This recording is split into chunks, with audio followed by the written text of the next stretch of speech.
So hello my dear दोस्तों, कैसे हो आप सब। आई होप आप लोग बहुत ही अच्छे से होंगे। तो आज का ये वीडियो एक बार फिर से आप सबके लिए बहुत ही इम्पोर्टेंट होने वाला है। जी हाँ दोस्तों, इम्पोर्टेंट इसलिए होने वाला है क्योंकि आज के वीडियो में आप सभी को क्लास 12 इकोनॉमिक्स से फिलिंग द ब्लैंक्स और ट्रू फॉल्स का 1 मार्क्स वाला सजेशन देने जा रहा हूँ। जैसा कि आप लोग को मालूम ही होगा, हमने आपसे वादा किया था कि हम नेक्स्ट क्लास में इकोनॉमिक्स का 1 मार्क्स वाला फिलिंग द ब्लैंक्स और 1 मार्क्स वाला ट्रू फॉल्स का सजेशन अपलोड कर देंगे। तो दोस्तों आज वो दिन आ चुका है। तो फाइनली दोस्तों अब इंतजार हुआ खत्म। जी हाँ दोस्तों, जिसका इंतजार आप लोग काफी दिनों से कर रहे थे, अब वो इंतजार जो है खत्म हो चुका है, क्योंकि आज के वीडियो में आप सभी को 1 मार्क्स वाला फिलिंग द ब्लैंक्स और 1 मार्क्स वाला ट्रू फॉल्स का फाइनल सजेशन देने जा रहा हूं। तो दोस्तों इससे प्रीवियस वाले क्लास में मैंने आप सभी को 1 मार्क्स वाला एमसीक्यू का सजेशन दिया था। तो जिन स्टूडेंट ने मेरा प्रीवियस वीडियो नहीं देखा था तो उन सभी से एक छोटा सा रिक्वेस्ट है, पहले वो मेरा जाके प्रीवियस वीडियो का सजेशन देखें, फिर उसके बाद ये वाला वीडियो देखिएगा। हम उस वीडियो का लिंक डिस्क्रिप्शन में डाल देंगे, आप लोग वहां से देख लीजिएगा। और मेरा प्लेलिस्ट में भी HS 2025 इकोनॉमिक सजेशन बोल के लिखा हुआ है, तो आप लोग मेरा प्लेलिस्ट में जाइएगा तो वो पूरा स्टार्टिंग का सजेशन का वीडियो आप लोग को मिल जाएगा। तो दोस्तों जैसा कि आप लोग को मालूम होना चाहिए, हम ऑलरेडी 70 मार्क्स का सजेशन अपलोड कर दिए हैं और आज जो सजेशन अपलोड करने जा रहे हैं वो है 1 मार्क्स वाला क्वेश्चन का टोटल 10 मार्क्स का सजेशन अपलोड करने जा रहे हैं। दोस्तों स्टार्ट करने से पहले आप सभी से एक छोटा सा रिक्वेस्ट है, अगर अभी तक आपने हमारे वीडियो को लाइक नहीं किया है तो वीडियो को लाइक करके ज़्यादा से ज़्यादा अपने फ्रेंड सर्कल में शेयर कीजिएगा, और चैनल पे नए हैं तो चैनल को सब्सक्राइब जरूर कीजिएगा, ताकि जब जब हम न्यू वीडियो अपलोड करें उसका नोटिफिकेशन जो है सबसे पहले आप तक पहुँच सके। तो चलिए दोस्तों without investing a time start करते हैं और क्वेश्चन पढ़ते हैं। मार्क्स वाला क्वेश्चन में फिलिंग द ब्लैंक्स और ट्रू फॉल्स में सबसे पहला चैप्टर है आप लोग का कॉस्ट ऑफ प्रोडक्शन। तो उसमें सबसे पहला क्वेश्चन हम आप लोग को सजेशन में दिए हैं, यानी कि क्वेश्चन नंबर 1 में दिए हैं filling the blanks dash profit is included in the cost of production. तो इसका आंसर होगा नॉर्मल प्रॉफिट। तो ये क्वेश्चन जो है HS 2024 और HS 2022 में आया हुआ था, बहुत ही इंपॉर्टेंट क्वेश्चन है। इस क्वेश्चन को आप लोग अच्छे से पढ़ लीजिएगा। और दूसरा क्वेश्चन है आप लोग का फिलिंग द ब्लैंक्स में if cost of production increases as a result of increase in wage of labour the firm supply curve will shift to the. तो इसका आंसर होगा लेफ्ट। तो ये क्वेश्चन जो है HS 2024 और HS 2022 में आया हुआ था, बहुत ही इंपॉर्टेंट क्वेश्चन है। इस क्वेश्चन को भी आप लोग अच्छे से पढ़ लीजिएगा। और क्वेश्चन नंबर 3 में है राइट ट्रू और false marginal cost equals average cost where average cost is minimum. तो इसका आंसर होगा ट्रू। तो ये क्वेश्चन जो है HS 2022 में आया हुआ था, बहुत ही इंपॉर्टेंट क्वेश्चन है।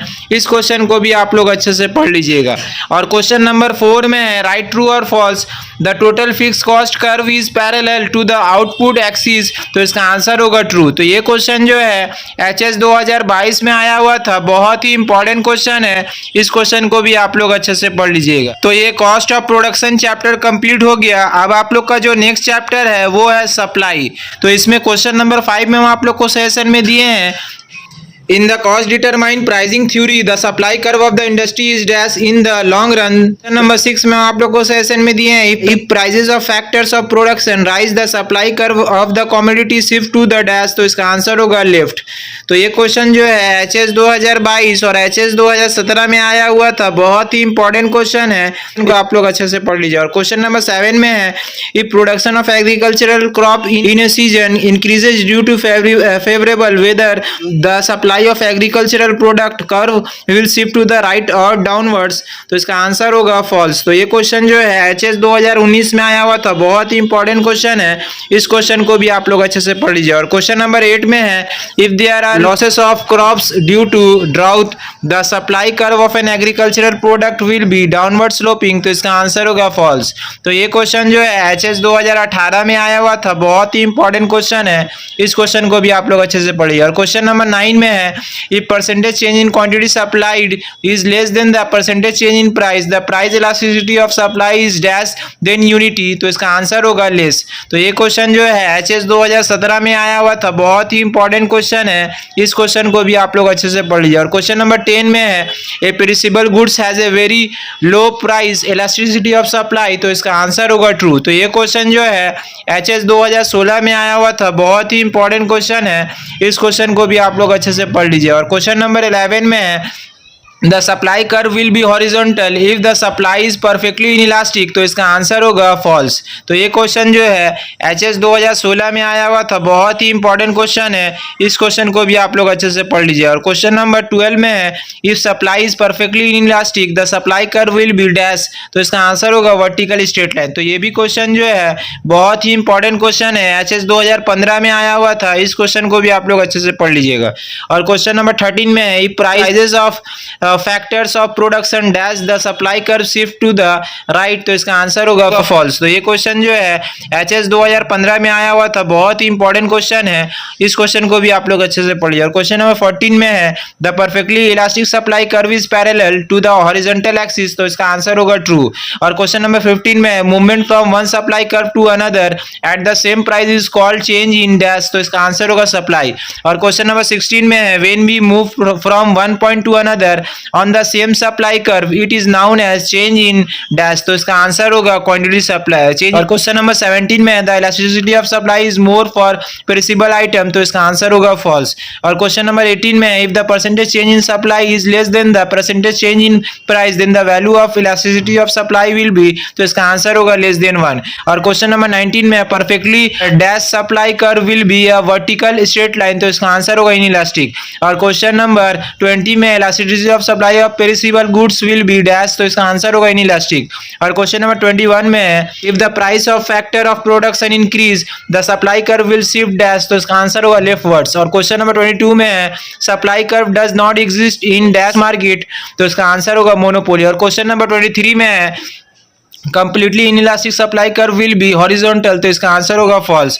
और क्वेश्चन नंबर 24 में elasticity of supply will be dash if the supply curve is a vertical straight line, तो इसका आंसर होगा 0। और क्वेश्चन नंबर 25 में है the percentage change in quantity supplied due to dash percentage change in the price of the commodity is known as elasticity of supply, तो इसका answer होगा 1%। Number 26 में if the price of factors fall the supply curve shifts to the left, तो इसका answer होगा false. और question number 27 में है market supply curve is the vertical summation of individual supply curve, तो इसका आंसर होगा ट्रू। और क्वेश्चन नंबर 28 में the elasticity of supply of perishable items is relatively dash, तो इसका आंसर होगा लेस देन लेस इनइलास्टिक। और क्वेश्चन नंबर 29 में है perishable goods have higher elasticity of supply, तो इसका आंसर होगा फॉल्स। और क्वेश्चन नंबर 30 में है a normal supply curve is dash, तो इसका आंसर होगा अपवर्ड राइजिंग। और क्वेश्चन 31 में if the law of supply holds good the supply curve will be dash, तो इसका आंसर होगा अपवर्ड। और क्वेश्चन नंबर 32 में है if the supply is perfectly elastic then the supply curve will be dash, तो इसका answer होगा horizontal. तो ये भी चैप्टर कंप्लीट हो गया। अब आप लोग का जो नेक्स्ट चैप्टर है वो है डिफरेंट टाइप्स ऑफ मार्केट्स। तो इसमें क्वेश्चन नंबर 33 में है oligopoly is a market in which there are numerous buyers but only a few sellers, तो इसका आंसर होगा ट्रू। और क्वेश्चन नंबर 34 में in a perfect competitive market there is only one seller, तो इसका answer होगा फॉल्स। तो और क्वेश्चन नंबर 35 में the market in which there are numerous buyers but only a few sellers is called an oligopoly market, तो इसका answer होगा true. और क्वेश्चन नंबर 36 में the minimum point of average variable cost curve is called the shutdown point, तो इसका answer होगा true. और question number 37 में है in a monopolistically competitive market each firm sells differentiated product have many close substitutes, तो इसका answer होगा true. और क्वेश्चन नंबर 38 में है there exist no difference between firm and industry in a monopoly market, तो इसका आंसर होगा true. और क्वेश्चन नंबर 39 में all firms in a perfectly competitive market sell a homogeneous product, तो इसका आंसर होगा ट्रू। और क्वेश्चन नंबर 40 में in an oligopoly market numerous buyers and sellers compete with each other, तो इसका आंसर होगा फॉल्स। और क्वेश्चन नंबर 41 में price discrimination is one of the features of A perfectly competitive market, तो इसका answer होगा false. और क्वेश्चन नंबर 42 में each firm in a monopolistically competitive market sells a homogeneous product, तो इसका आंसर होगा फॉल्स। और क्वेश्चन नंबर 43 में in a perfectly competitive market a buyer or a seller does not have the freedom to enter the market or exit from the market, तो इसका answer होगा false. और question number 44 में है in monopolistic competition इस seller sales dash product, तो इसका answer होगा डिफरेंशिएटेड। और क्वेश्चन नंबर 45 में है the market where single buyers and single seller exist is called dash monopoly market, तो इसका आंसर होगा बिलेटरल। और क्वेश्चन नंबर 46 में है there are no differences between perfect competition and pure competition, तो इसका आंसर होगा फॉल्स। और क्वेश्चन नंबर 47 में है A single buyer or a single seller can influence price in perfectly competitive market, तो इसका आंसर होगा false। और क्वेश्चन नंबर 48 में है there exists free entry under perfect competition, तो इसका आंसर होगा true। और क्वेश्चन नंबर 49 में in monopolistic competition every seller sells dash product, तो इसका आंसर होगा differentiated but close substitutes। और क्वेश्चन नंबर 50 में monopoly firm is a price maker not price taker, तो इसका आंसर होगा true। और क्वेश्चन नंबर 51 में under monopolistic competition in the long run free entry and free exit occurs, तो इसका answer होगा ट्रू। और क्वेश्चन नंबर 52 में in perfect competition dash cost is the only cost, तो इसका आंसर होगा प्रोडक्शन। और क्वेश्चन नंबर 53 में है in monopolistic competition commodities sold by different sellers are close substitutes, तो इसका आंसर होगा ट्रू। और क्वेश्चन नंबर 54 में in the market where there is a single buyer is called market, तो इसका आंसर होगा मोनोपोली मार्केट। और क्वेश्चन नंबर 55 में है automobile market is an example of monopolistic competition, तो इसका आंसर होगा फॉल्स। और क्वेश्चन नंबर 56 में monopolistic competition can be regarded as a mixture of monopoly and perfect competition, तो इसका आंसर होगा ट्रू। और क्वेश्चन नंबर 57 में in perfect competition no buyer or seller has the freedom to enter in the market or exit from it, तो इसका answer होगा false. और question number 58 में है in perfect competition price of the commodity are different, तो इसका answer होगा false. और क्वेश्चन नंबर 59 में in oligopoly there is a single buyer and infinite number of sellers, तो इसका आंसर होगा फॉल्स। और क्वेश्चन नंबर 60 में in perfect competition all firms sell homogeneous product, तो इसका आंसर होगा ट्रू। और क्वेश्चन नंबर 61 में if in a oligopoly market all the sellers sell homogeneous product then that market is called dash oligopoly, तो इसका answer होगा pure. और question number 62 में in dash market there exist limited buyers and large number of sellers, तो इसका answer होगा oligopoly. तो ये भी चैप्टर कंप्लीट हो गया। अब आप लोग का जो नेक्स्ट चैप्टर है वो है इक्विलिब्रियम अंडर मोनोपोली। तो इसमें क्वेश्चन नंबर 63 में आप लोगों को सजेशन में दिए in perfectly competitive market firm sells product at differentiated price, तो इसका आंसर होगा फॉल्स। और क्वेश्चन नंबर 64 में if the absolute value of price elasticity of demand is 1 then marginal revenue is dash, तो इसका आंसर होगा 0। और क्वेश्चन नंबर 65 में है filling the blanks if the absolute value of price elasticity of demand is greater than 1 then marginal revenue is dash than price, तो इसका answer होगा less. और क्वेश्चन नंबर 66 में है in a monopoly market and dash revenue are always equal, तो इसका answer होगा average. और क्वेश्चन नंबर 67 में है the demand curve facing a monopolist is always dash sloping, तो इसका आंसर होगा डाउनवर्ड। और क्वेश्चन नंबर 68 में है the monopolist is a price maker, तो इसका आंसर होगा ट्रू। और क्वेश्चन नंबर 69 में under monopoly price is always equal to marginal cost, तो इसका आंसर होगा फॉल्स। और क्वेश्चन नंबर 70 में in a monopoly market AR is always equal to MR, तो इसका आंसर होगा फॉल्स। और क्वेश्चन नंबर 71 में a monopolistic firm earns only normal profit in its short run equilibrium position, तो इसका आंसर होगा फॉल्स। और क्वेश्चन नंबर 72 में there is no difference between firm and industry in monopoly, तो इसका आंसर होगा ट्रू। और क्वेश्चन नंबर 73 में in a monopoly market MR is always greater than AR, तो इसका आंसर होगा फॉल्स। और क्वेश्चन नंबर 74 में monopolist is called a price taker, तो इसका आंसर होगा फॉल्स। और क्वेश्चन नंबर 75 में in monopoly market price equals marginal revenue, तो इसका आंसर होगा फॉल्स। और क्वेश्चन नंबर 76 में the value of Lerner's index is equal to dash of the absolute value of the elasticity of demand, तो इसका answer होगा reciprocal. और question number 77 में in the monopoly market price is dash then MC, तो इसका answer होगा higher. और question number 78 में the monopolistic is a price taker, तो इसका आंसर होगा फॉल्स। फॉल्स। और क्वेश्चन नंबर 79 में है the AR curve of A monopolist will be dash sloping, तो इसका आंसर होगा डाउनवर्ड। और क्वेश्चन नंबर 80 में है monopoly equilibrium is not possible in the inelastic part of demand curve, तो इसका आंसर होगा ट्रू। और क्वेश्चन नंबर 81 में in perfectly competitive market the value of Lerner's index is 0, तो इसका आंसर होगा ट्रू। और क्वेश्चन नंबर 82 में है under monopoly in equilibrium price marginal cost and marginal revenue are dash, तो इसका आंसर होगा इक्वल। और क्वेश्चन नंबर 83 में है in which part of the demand curve monopolist achieves equilibrium, तो इसका आंसर होगा इलास्टिक पार्ट। और क्वेश्चन नंबर 84 में in monopoly market new firms can enter the market, तो इसका आंसर होगा फॉल्स। और क्वेश्चन नंबर 85 में है monopoly is a form of imperfect competition, तो इसका आंसर होगा ट्रू। और क्वेश्चन नंबर 86 में equilibrium price under monopoly is equal to that under perfect competition, तो इसका आंसर होगा फॉल्स। और क्वेश्चन नंबर 87 में in equilibrium under monopoly firms MC curve can be downward sloping और हॉरिजॉन्टल, तो इसका आंसर होगा ट्रू। और क्वेश्चन नंबर 88 में the value of Lerner's index is equal to dash absolute value of price elasticity of demand, तो इसका answer होगा reciprocal. और क्वेश्चन नंबर 89 में the value of elasticity of price is dash when MR is equal to 0, तो इसका answer होगा 1। और question number 90 में price is variable to monopoly form, तो इसका आंसर होगा ट्रू। और क्वेश्चन नंबर 91 में in case of monopoly equilibrium price P greater than AC can be possible, तो इसका आंसर होगा ट्रू। और क्वेश्चन नंबर 92 में under monopoly marginal revenue is dash than average revenue, तो इसका आंसर होगा लेस। और क्वेश्चन नंबर 93 में the price elasticities of the two market must be different for price discrimination to be possible, तो इसका answer होगा true. और question number 94 में for profit maximisation there must MR is equal to MC both in perfect competition and monopoly, तो इसका answer होगा true. और question number 95 में in monopoly MR is always greater than AR, तो इसका answer होगा false. और क्वेश्चन नंबर 96 में the value of learner index lies between dash and dash, तो इसका आंसर होगा 0 1।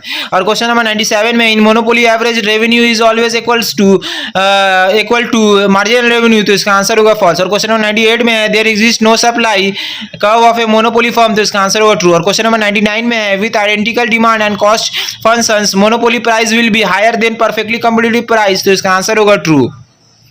और क्वेश्चन नंबर 100 में है for profit maximisation MR is equal to MC is necessary in both perfect competition and monopoly, तो इसका answer होगा ट्रू। और क्वेश्चन नंबर 101 में India rail transport is an example of dash, तो इसका आंसर होगा गवर्नमेंट मोनोपोली। और question number 102 में the monopolies is called price taker, तो इसका आंसर होगा फॉल्स।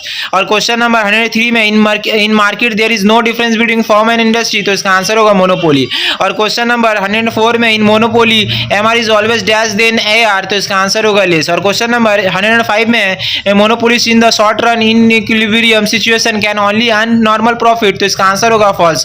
और क्वेश्चन नंबर 106 में in monopoly market price is equal to the marginal cost, तो इसका आंसर होगा फॉल्स। और क्वेश्चन नंबर 107 में new firm can not inter in the monopoly market, तो इसका आंसर होगा ट्रू। और क्वेश्चन नंबर 108 में in case of a monopoly firm price is always dash than marginal revenue, तो इसका आंसर होगा ग्रेटर। और क्वेश्चन नंबर 109 में in monopoly price is variable, तो इसका आंसर होगा ट्रू। और क्वेश्चन नंबर 110 में give an example of personal price discrimination of A monopolist, तो इसका आंसर होगा a surgeon can change different patients different fees for performing the same operation. तो ये भी चैप्टर कंप्लीट हो गया। अब आप लोग का जो नेक्स्ट चैप्टर है वो है कॉस्ट डिटरमाइन प्राइसिंग। तो इसमें क्वेश्चन नंबर 111 में हम आप लोगों को सजेशन में दिए हैं firm earns super normal profit when price and average cost are equal to each other, तो इसका आंसर होगा फॉल्स। और क्वेश्चन नंबर 112 में if the percentage change in the price and percentage change in supply are equal then the value of price elasticity of supply is dash, तो इसका answer होगा unity. और question number 113 में है the main proponent of the theory of markup pricing is dash, तो इसका answer होगा Michael कलेकी। और क्वेश्चन नंबर 114 में है in the mark up system it is assume that long run industry supply curve will be dash, तो इसका answer होगा horizontal straight line. और क्वेश्चन नंबर 115 में है in the markup theory price is equal to dash plus markup, तो इसका answer होगा ABC। और क्वेश्चन नंबर 116 में है markup is nothing but the plan profit, तो इसका आंसर होगा ट्रू। और क्वेश्चन नंबर 117 में है in the markup system average cost of production plus plan profit is equal to dash, तो इसका आंसर होगा प्राइस। और क्वेश्चन नंबर 118 में है in the markup theory it is assume that the long run supply curve of industry is dash, तो इसका answer होगा horizontal. और क्वेश्चन नंबर 119 में है markup is nothing but the plan profit, तो इसका आंसर होगा ट्रू। और क्वेश्चन क्वेश्चन नंबर 120 में है what will be the shape of the long run supply curve according to the modern economics, तो इसका आंसर होगा हॉरिजॉन्टल। और क्वेश्चन नंबर 120 में है according to Kalecki in unit price of industrial product is equal to average variable cost plus dash, तो इसका answer होगा markup. और क्वेश्चन नंबर 122 में है due to existence of excess capacity the LAC curve of the firm is L shape, तो इसका answer होगा true. और क्वेश्चन नंबर 123 में है in the case of industrial product price is cost determine and production is demand determine, तो इसका answer होगा true.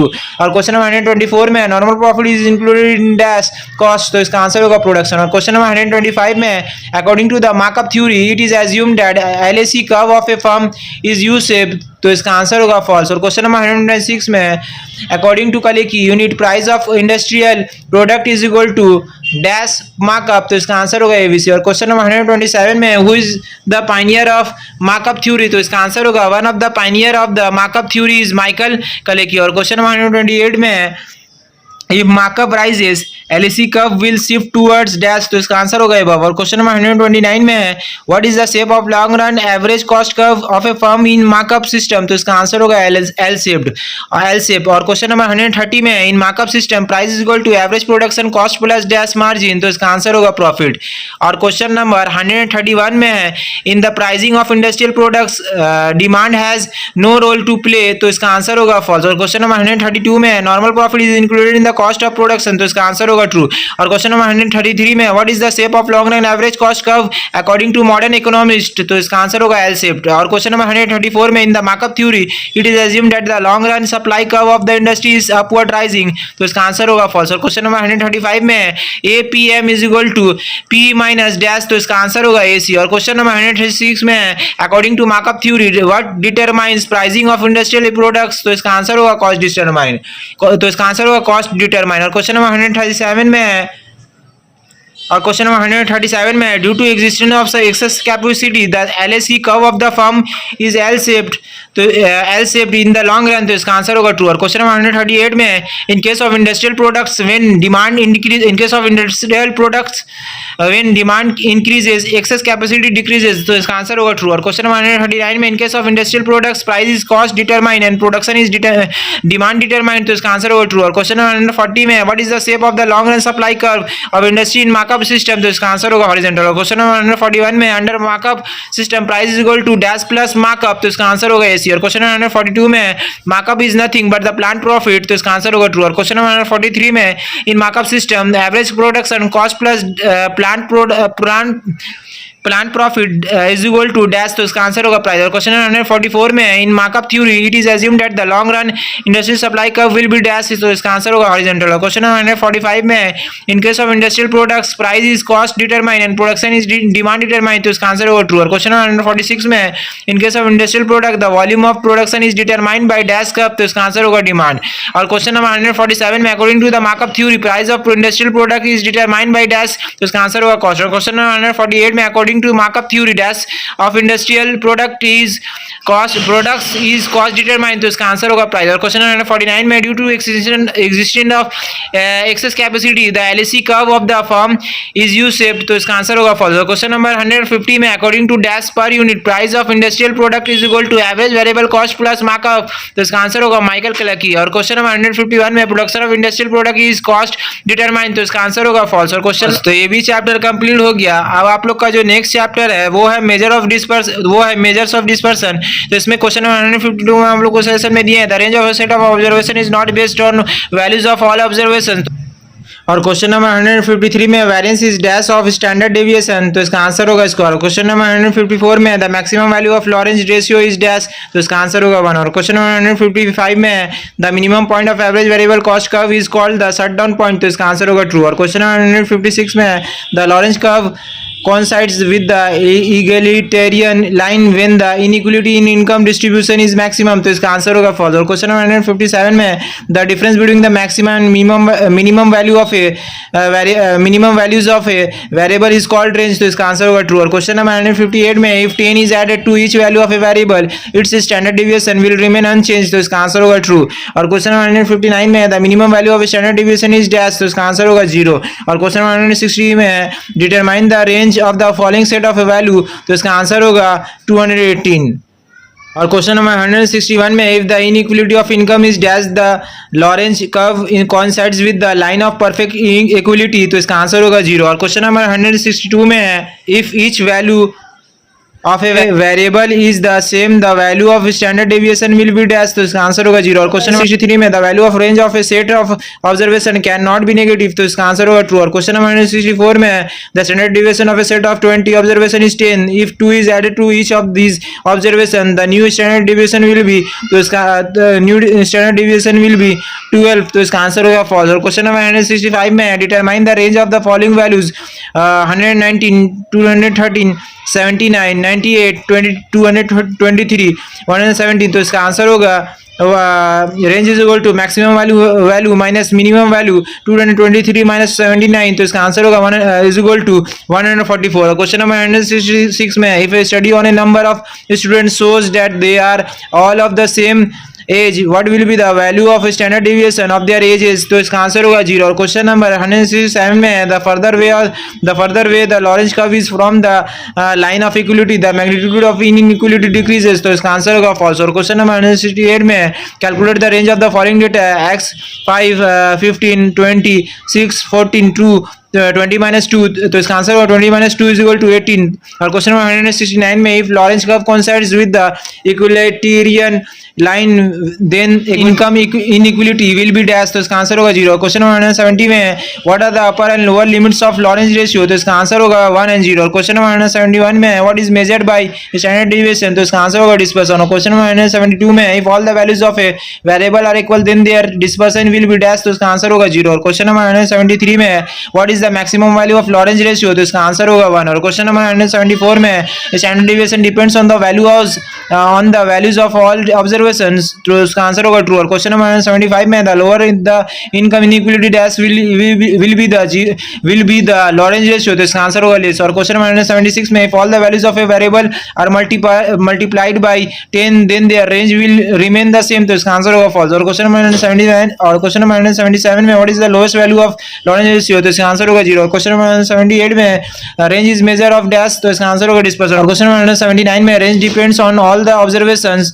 तो इसका आंसर होगा फॉल्स। और क्वेश्चन नंबर 180 में है और क्वेश्चन नंबर 180 में है the value of standard deviation does not depend upon the origin, तो इसका आंसर होगा ट्रू। और क्वेश्चन नंबर 181 में there is no limit in absolute measures of dispersion, तो इसका आंसर होगा फॉल्स। और क्वेश्चन नंबर 182 में the magnitude value of standard deviation depends upon the scale of the variables, तो इसका आंसर होगा ट्रू। और क्वेश्चन नंबर 183 में in every value of a variable is increase by 10 then the range also increase by 10, तो इसका answer होगा true false. और question number 184 में the value of standard deviation depends upon scale, तो इसका answer होगा true. और क्वेश्चन नंबर 185 में standard deviation depends upon every value of the variable, तो इसका आंसर होगा ट्रू। और क्वेश्चन नंबर 186 में to draw the Lorenz curve dash frequency is to be taken of the variable, तो इसका आंसर होगा क्युमुलेटिव। और क्वेश्चन नंबर 187 में range depends upon every value of the variable, तो इसका आंसर होगा फॉल्स। और क्वेश्चन नंबर 98 में by which curve inequality in the distribution of income can be measured, तो इसका आंसर होगा लॉरेंज कर्व। और क्वेश्चन नंबर 89 में standard deviation depends upon the origin, तो इसका आंसर होगा फॉल्स। और क्वेश्चन नंबर 190 में if all the values of a variable are multiplied 10 then their range will remain the same, तो इसका आंसर होगा फॉल्स। और क्वेश्चन नंबर 191 में if the values of a variable is increase by 5 then increase by 5 their standard deviation will remain same, तो इसका answer होगा true. और question number 192 में if the standard deviation of certain observations is 0 then all the observations will be equal, तो इसका answer होगा true. और question number 193 में mention one advantage of range, तो इसका आंसर होगा range is easy to understand and simple to calculate. और question number 194 में mention one disadvantage of standard deviation, तो इसका आंसर होगा standard deviation can not be easily computed and not easy to interpret. और question number 195 में है find range 15 25 27 30 35 range is, तो इसका आंसर होगा range is equal to maximum value minus minimum value is equal to 35 minus 15 is equal to 20। और question number 96 में if all the values of a variable are the same then their standard deviation will be, तो इसका answer होगा will be dash, तो इसका answer होगा 0। और question number 97 में फाइंड रेंज 1 2 3 4 5, तो इसका आंसर होगा range is equal to maximum value minus minimum value 5 minus 1, तो इज इक्वल टू 4, तो इसका answer 5 minus 1 is equal to 4। Question number 98 में variance is equal to mean of the squares of the observation minus dash of the mean of the observations, तो इसका answer होगा square. Question number 199 में range does not depend on all the values of the variable, तो इसका answer होगा true. और question number 200 में define the range from the values of the x और एक्स गिवन बिलो, तो इसका आंसर एक्स गिवन बिलो 3 9 11 15 23 37 45 52, तो इसका आंसर होगा range is equal to 52 minus 3 is equal to 49। और क्वेश्चन नंबर 201 में what is the lower and upper limit of the magnitudes of Gini coefficient, तो इसका answer होगा lower limit is equal to 0 and upper limit is equal to 1। और question number 202 में standard deviation does not depend on all the values of the variable, तो इसका answer होगा false. और question number 203 में the value of range of the given data can be negative, तो इसका answer होगा फॉल्स। और क्वेश्चन नंबर 204 में standard deviation of 20 observations of a variable is 10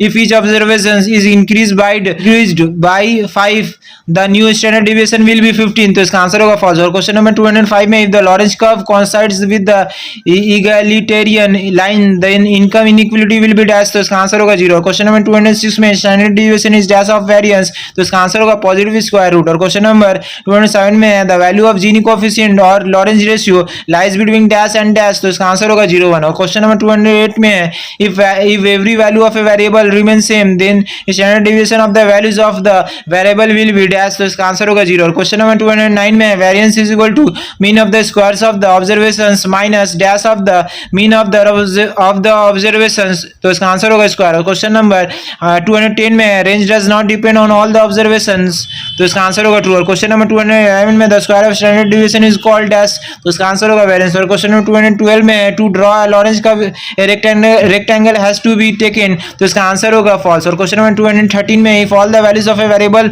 are the same their standard deviation will be dash, तो इसका answer होगा same. और question number 214 में standard deviation is equal to F, तो इसका आंसर होगा वेरिएंस। और क्वेश्चन नंबर 215 में range is not influenced by the extreme values of the variable, तो इसका आंसर होगा फॉल्स। और क्वेश्चन नंबर 216 में to measure inequality in income of a country dash curve is used, तो इसका आंसर होगा लॉरेंज। और क्वेश्चन नंबर 217 में perfectly inequality in the distribution of income is seen if the value of the Lorenz ratio is 0, तो इसका answer होगा false. और question number 218 में if the standard deviation of a variable is 0 then every value of the variable become dash, तो इसका answer होगा same.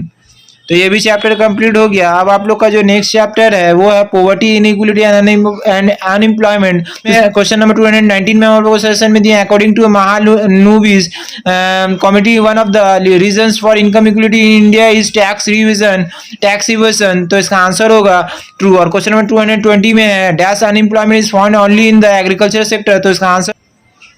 और question number 221 में है the government of India of introduced the Jawahar रोजगार योजना in the year dash, तो इसका आंसर हो 1989। क्वेश्चन नंबर 222 में in case of disguised unemployment marginal productivity of labor is equal to dash, तो इसका आंसर होगा 0। क्वेश्चन नंबर 223 में there is inequality in the distribution of land ownership in India, तो इसका आंसर होगा true. Question number 224 में seasonal unemployment is found only in agricultural sector, तो इसका आंसर होगा false। और क्वेश्चन नंबर 225 में the Lorentz curve coincides with the egalitarian in line when the inequality in income distribution is maximum, तो इसका answer होगा false। और question number 226 में there is close relationship between unemployment and poverty, तो इसका answer होगा true। और question number 227 में unemployment caused due to recession conditions in an economic is known as dash unemployment, तो इसका आंसर होगा cyclical। और क्वेश्चन नंबर 228 में to inquire into the inequality of income distribution in India a committee was appointed under the chairmanship of Professor Mahalanobis in the year dash, तो इसका answer होगा 1960। और question number 229 में income inequality has increased in India during the plan period, तो इसका answer होगा true. और question number 230 में है according to Mahalanobis committee income inequality is greater in the urban areas than in the rural areas, तो इसका answer होगा true. और क्वेश्चन नंबर 231 में monopoly inquiry commissions was set up in the year dash, तो इसका answer होगा 1964। और question number 232 में the number of persons below the poverty line is counted in the dash method, तो इसका आंसर होगा हेड काउंट। और क्वेश्चन नंबर 233 में in case of disguised unemployment the marginal productivity of labour is dash, तो इसका answer होगा 0। और question number number 234 में to inquire into the inequality of income distribution in India a committee was appointed in 1960 under the chairmanship of professor Mahalanobis. तो इसका answer होगा true. और question number 235 में inequality of income is greater in urban areas than in rural areas. तो इसका answer होगा true. और question number 236 में acute dash is seen in the distribution of ownership of agricultural land in India. तो इसका answer होगा inequality. और question number 237 में the primary reason for inequality in the distribution of capital is private concentration. तो इसका answer होगा true. और question number 238 में disguised unemployment is found in the industrial sector. तो इसका आंसर होगा फॉल्स। और क्वेश्चन नंबर 239 में the importance of government sector is decreased bye adopting the economic policy of 1991। तो इसका आंसर होगा ट्रू। और क्वेश्चन नंबर 240 में there exist inequality in the distribution of land ownership in different states in India. तो इसका answer होगा true. और question number 241 में the poverty gap is larger in the rural areas. तो इसका आंसर होगा ट्रू। और क्वेश्चन नंबर 242 में if the law of minimum wage rate is introduce income inequality will decrease. तो इसका आंसर होगा ट्रू। और क्वेश्चन नंबर 243 में tax evasion is one of the reasons of income inequality. तो इसका आंसर होगा ट्रू। और क्वेश्चन नंबर 244 में the intensity of poverty is measured by poverty line scale. तो इसका आंसर होगा फॉल्स। और क्वेश्चन नंबर 245 में inequality in the distribution of income can be reduced by progressive tax structure. तो इसका आंसर होगा ट्रू। और क्वेश्चन नंबर 246 में गरीबी हटाओ स्लोगन वाज इंट्रोड्यूस्ड इन 1971। तो इसका आंसर होगा ट्रू। और क्वेश्चन नंबर 247 में in order to remove inequality in the distribution of land ceiling on land ownership had been introduced. तो इसका आंसर होगा ट्रू। और क्वेश्चन नंबर 248 में there is no inequality in the distribution of land ownership in India. तो इसका answer होगा false. और question number 249 में private dash takes place if there is inequality in the distribution of wealth in the private sector. तो इसका answer होगा concentration. और question number 250 में labour with zero marginal product is called dash unemployed. तो इसका answer होगा disguised. और question number 251 में to indicate inequality in the distribution of land holding dash program was adopted in the West Bengal. तो इसका answer होगा land reforms. और question number 252 में seasonal unemployment is generally found in dash sector. तो इसका answer होगा agricultural sector. और question number 253 में one form of unemployment in Indian agriculture is dash. तो इसका आंसर होगा सीजनल अनएम्प्लॉयमेंट। और क्वेश्चन नंबर 254 में है in order to inquire into the inequality income distribution a committee was appointed in 1960 under the leadership of professor dash. तो इसका answer होगा PC महालुनुबिस। और क्वेश्चन नंबर 255 में है in Indian agricultural sector due to agricultural sector. और question number 255 में in Indian agricultural sector due to lack of expansion of irrigation dash unemployment has occur. तो इसका आंसर होगा सीजनल। और क्वेश्चन नंबर 256 में two types of unemployment are found in the agricultural sector in India. One is disguised unemployment and the other is dash unemployment. तो इसका answer होगा seasonal. और question number 257 में the full form of NREP is dash. तो इसका answer होगा national rural employment programme. और question number 258 में dash showed that there is a relation between Indian agricultural situation and rural poverty ratio। तो इसका answer होगा मोंटेक सिंह आहलूवालिया। और क्वेश्चन नंबर 259 में the Tata family is an example of monopoly dash. तो इसका answer होगा हाउस। और क्वेश्चन नंबर 260 में Gaurav Datt and Ravallion estimated poverty gaps for different states of India for the year dash. तो इसका आंसर होगा 1983। और क्वेश्चन नंबर 261 में there are two approaches to poverty और क्वेश्चन नंबर 261 में there are two approaches to poverty. One is minimum level of living and the other is dash level of living. तो इसका answer होगा desirable. और question number 262 में in 1971 dash slogan has been introduced by. तो इसका answer होगा गरीबी हटाओ। तो ये भी चैप्टर कंप्लीट हो गया। अब आप लोग का जो नेक्स्ट चैप्टर है वो है economic reforms in banking insurance and international trade. तो इसमें क्वेश्चन नंबर 263 में आप लोगों को सेशन में दिए हैं GATT came into effect in the year 1948। तो इसका आंसर होगा ट्रू। और क्वेश्चन नंबर 264 में dash committee was set up in 1993 for suggesting reforms in the insurance sector. तो इसका आंसर होगा मल्होत्रा। और क्वेश्चन नंबर 265 में the Narasimham committee report on the banking sector reforms was submitted in the year. तो इसका answer dash. तो इसका answer answer होगा 1991 डैश, तो इसका आंसर होगा 1991। और क्वेश्चन नंबर 266 में है Indian rupee was made fully convertible in Indian rupees was made fully convertible in the current account in the year dash, तो इसका आंसर होगा 1994 1995। और क्वेश्चन नंबर 267 में है WTO agreement came into effect in the year 1990, तो इसका answer होगा false. और क्वेश्चन नंबर 268 में life insurance corporation of India was established in the year 1948, तो इसका आंसर होगा फॉल्स। और क्वेश्चन नंबर 269 में है, और क्वेश्चन नंबर 269 में है life insurance is of two types dash, तो इसका आंसर होगा general dash insurance and life insurance, तो इसका आंसर होगा जनरल। और क्वेश्चन नंबर 270 में है life insurance is called contract of, तो इसका डैश, तो इसका आंसर होगा एश्योरेंस। और क्वेश्चन नंबर 271 में है Mahalanobis committee was appointed for reform in India financial sector, तो इसका आंसर होगा फॉल्स। और क्वेश्चन नंबर 272 में इन 1993 the government of India appointed dash committee for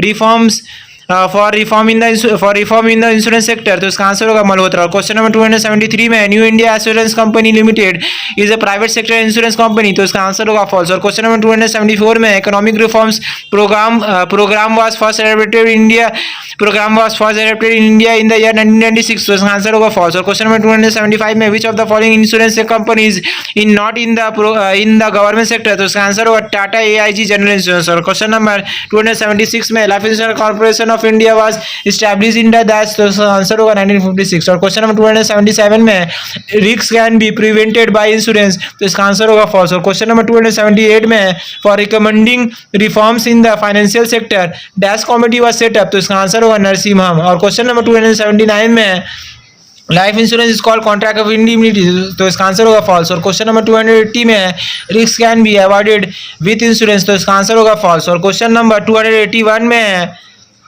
according to the recommendations of the Malhotra committee monopoly in the insurance।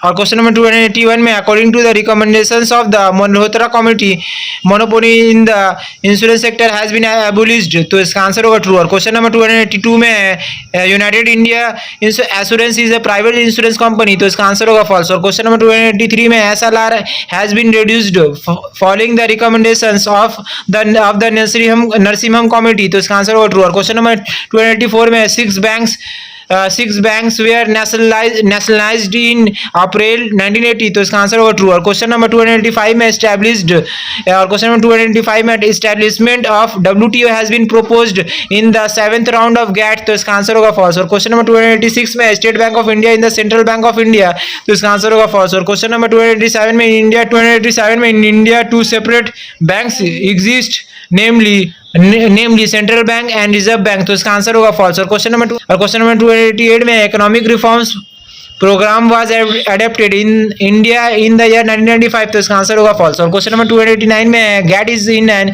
Agreement but WTO is an institution, तो इसका answer होगा true. और question number 290 में ICICI Prudential life insurance is a government organisation, तो इसका answer होगा false. और question number 291 में economic reforms program was first adopted in India in the year 1997, तो इसका आंसर होगा फॉल्स। और क्वेश्चन नंबर 292 में WTO वाज एस्टैब्लिश्ड इन 2001, तो इसका आंसर होगा फॉल्स। और क्वेश्चन नंबर 293 में general insurance is the contract of assurance, तो इसका आंसर होगा फॉल्स। और क्वेश्चन नंबर 294 में general insurance is called contract of dash, तो इसका आंसर होगा इंडिमिनिटी। और क्वेश्चन नंबर 295 में the IRDA insurance regulatory and development authority act was passed in the year dash, तो इसका आंसर होगा 1999। और क्वेश्चन नंबर 296 में in the year 1969 dash number of commercial banks were nationalised, तो इसका आंसर होगा 14। और क्वेश्चन नंबर 297 में the Narasimham committee recommended dash, तो इसका आंसर होगा 4। तो ये आखिरी चैप्टर भी कंप्लीट हो गया। तो दोस्तों अभी जो हम ये 297 क्वेश्चन जो हम आप लोग को सजेशन में दिए हैं फिलिंग द ब्लैंक्स और ट्रू फॉल्स मिला के,